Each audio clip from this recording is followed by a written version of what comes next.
and then. Have you ever photographed a super ugly baby? Oh yeah.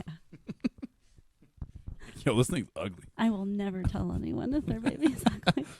Aw, your goblin is so cute. They look just like you. Burn. Burn. That was a good one. That should be a highlight for this. That's terrible. We asked Abbie Thomas what it's like to be a musician. Here is her answer. Ugly babies. So moving on. Yeah. Okay, so music. Let's kind of steer back. Let's steer this boat back to music land. Are there any new songs that you have? I know you're talking about the symphony stuff next year. Yeah. Are those songs that are like brand new for that? At least one of them. Okay, Yeah. and do you have songs that are just separately from that, like its own project, that are coming out anytime soon? I actually have 2 live studio full band song covers that we actually did them in January, but they'll come out throughout the summer, and then tentatively in September I'll be filming / recording a live Christmas EP. Ooh, Yeah. is that gonna have wanted to do it last year, but timing was too busy in a good way. Yeah. Okay. The songs that are coming out this summer, do we get any hints? Sure. Apologize by One Republic, but we jazzed it up because I leaned that way a little bit, so it's cool. It's definitely different than the original. And Come Together by the Beatles, because it's one of the favorite ones that people like that we do live. All right. Yeah. I've never heard you do Come Together live before, so I'll have to make sure actually like. It's one that I don't play by myself because it's just not the same. Well, right. How often would your band be like when's the next time your band is going to play live somewhere? Tomorrow. Tomorrow? Yeah. Where? So tomorrow we're playing at the Acorn Theater in Michigan. Yeah. So that'll be fun. And it's our show, so we're playing mostly my music and then just a handful of covers, and we're playing those too. You're going to play those too tomorrow? Yeah. That's very cool. Yeah. Okay. So I've got those, and then I would like to put out my own singles in between projects, but it's been so it's busy, which is good. Like live music is so busy that it's very hard to find time to do the extra projects, but I'm trying. Right. Yeah. It's like you just got to figure it out somehow. Yeah. You know what I mean? Late nights, if I want to do it, I just might have to pull. Not all-nighters. I can't do it, but not like I used to. Right. All-nighter, as in by 11:30 p.m. Oh, that's when my day starts sometimes. Oh, my gosh. Oh, my goodness. I value sleep too much. Yeah, same. I'm like, dude, I can't give it up. So the EP that I just put out in May, that one had some all-nighters involved.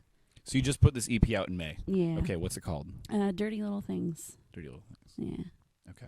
It's got 4 songs on it, and originally I was supposed to be working on it with someone else, and timing wasn't working out, and I had to figure out, I was like, if I'm going to put this project out, I have to figure out how to do it by myself.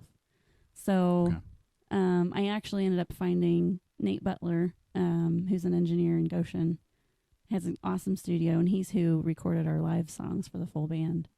I knew a little bit, like the very basics of how to record on my own at home, but like vocals and technology and me we're not friends. I have to try really, really hard. But Nate helped me a little bit with like how to make sure I had my settings correct, and I did most of the recording in my basement. Violin, electric guitar, bass, upright bass. I did record piano at Shep's Piano in New Paris on a 1940s Steinway. Oh, it sounds so good. And then most of the members from my full band contributed tracks. My drummer did 2 of them, and then Nate Butler, the mixing mastering engineer, was a drummer, and I didn't know this. So handy when you're recording and you're like, oh, that doesn't sound right. We need to have our drummer come back, and he's like, no, I got it. Let's just knock it out. I'm like, yes, let's go.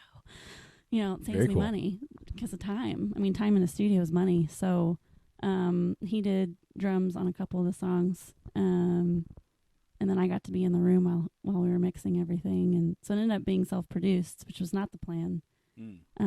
But Nate even, like, I was like, Nate, I'm having trouble with these bass parts. Like, I don't know what to do. And And he would catch me humming stuff in the studio while we were tracking drums. He's like, that, what you're humming, just make that the bass part. And then he'd say a couple of things. I was like, oh my gosh, I know how to arrange the whole project. So he said that stuff on like a Saturday, and I had all the parts recorded by Monday night. It was crazy. That is crazy. There was no sleeping between the days, but it happened. You just said you didn't do all-nighters. That one I did. Except that. And I was miserable for like 2 weeks afterwards. Miserable. Yeah. You gotta be careful, but worth it. Yeah, and it turned out really well, and it felt way more authentic to who I was than anything else I had put out before. Having someone like that kind of bounce stuff back and forth really help you think. Yeah. Or like just having a technical question, like what setting does this need to be at so that he would have a usable file to work with. Yeah. It would take me hours to figure that out on my own. Right. Yeah. So it was a great learning experience.